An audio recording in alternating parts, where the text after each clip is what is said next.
आज हम अर्थशास्त्र में पूर्ण प्रतियोगिता में फर्म के सिद्धांत के अंतर्गत पूर्ति की लोच के विषय में सीखेंगे। देखिए, इलास्टिसिटी और सप्लाई, तो इसको हम अर्थशास्त्र में ES से व्यक्त करते हैं या स्मॉल e लिख देते हैं और इसके नीचे S।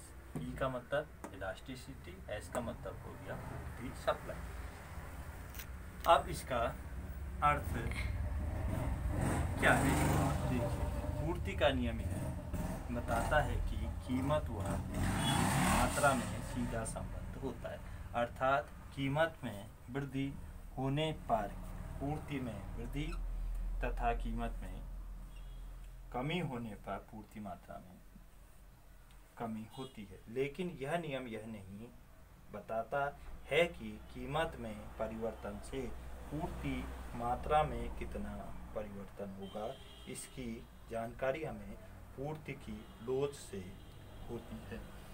तो इसमें पहले हमने पूर्ति का नियम बताया। पूर्ति का नियम यह कहता है कि कीमत व पूर्ति मात्रा में सीधा संबंध होता है, अर्थात कीमत में वृद्धि होने पर पूर्ति में वृद्धि होगी और इसका उल्टा कमी होने पर पूर्ति मात्रा में भी कमी। लेकिन कितनी वृद्धि और कितनी कमी होगी यह पूर्ति के नियम से हमें पता नहीं होता है।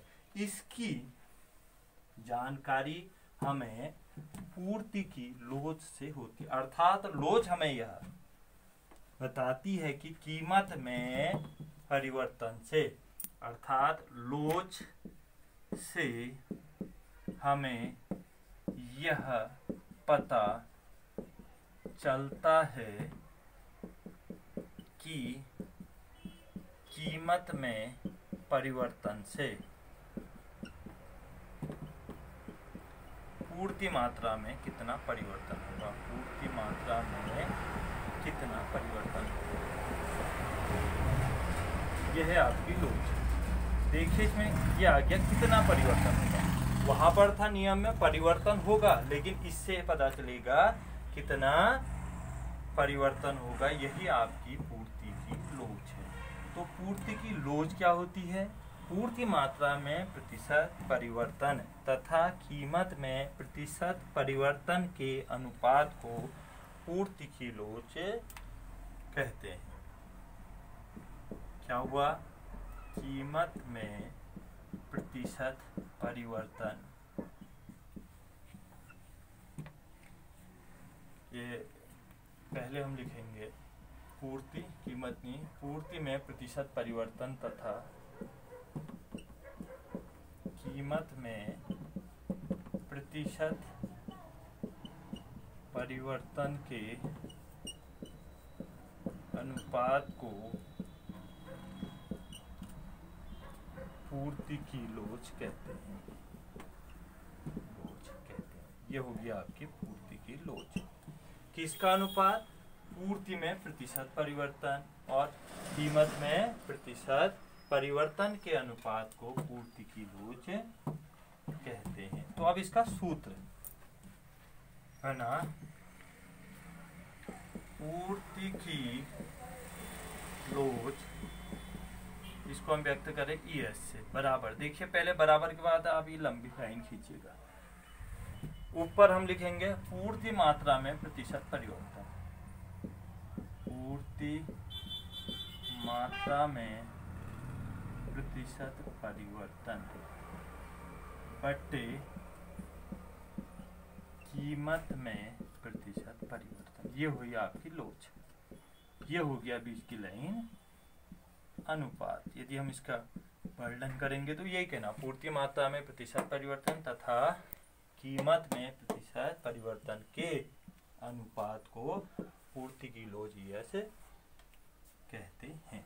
अब देखिए, इसे थोड़ा हम विस्तार से लिख लेते हैं। माना प्रारंभिक कीमत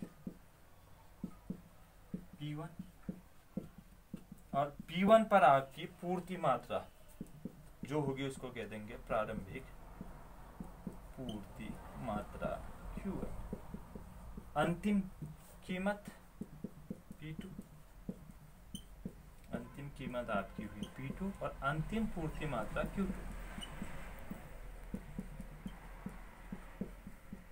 मात्रा Q2। अब देखिए सूत्र पूर्ति की लोच, ES इक्वल टू बराबर लंबी लाइन ऊपर क्या लिखेंगे आप, Q2 ऋण Q1 बट्टे Q1 गुणा 100 बट्टे P2 ऋण P1 बट्टे P1 गुणा 100। ये हो गया आपका लोच का सूत्र।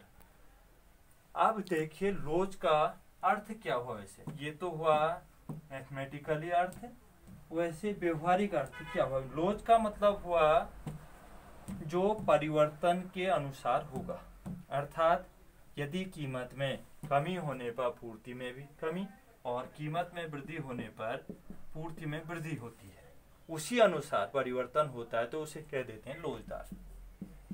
और यदि कीमत में परिवर्तन होने पर उस अनुरूप पूर्ति मात्रा में परिवर्तन नहीं हो पाता है तो उसको कह देते हैं बेलोचदार। ये व्यवहारिक अर्थ हुआ। जैसे टिकाऊ वस्तुओं की पूर्ति लोचदार होती है और नाशवान वस्तुओं की पूर्ति बेलोचदार होती है। देखिएगा, इससे आपको इनके अर्थ समझ में आ जाए। जैसे नाशवान वस्तुएं आपका दूध हो गया और फल हो गया, सब्जी हो गया, इनकी पूर्ति बेलोचदार होती है। अचानक इनकी पूर्ति अधिक या कम नहीं की जा सकती, जबकि टिकाऊ वस्तुओं की पूर्ति कीमत के अनुसार अधिक और कम की जा सकती है। जहां पर कम या अधिक की जा सकती है आसानी से, वो हो जाएगी लोचदार, और जहां पर कम और अधिक नहीं की जा सकती है पूर्ति तो उसको कह देते हैं बेलोचदार। इसका अर्थ ये हुआ। व्यवहारिक अर्थ भी सीख लिया हमने, मैथमेटिकल अर्थ भी सीख लिया और सूत्र भी सीख लिया। तो ये आपका पूर्ति की लोच हो गया है पूरा। अगले वीडियो में हम पूर्ति की लोच के प्रकारों के विषय में सीखेंगे।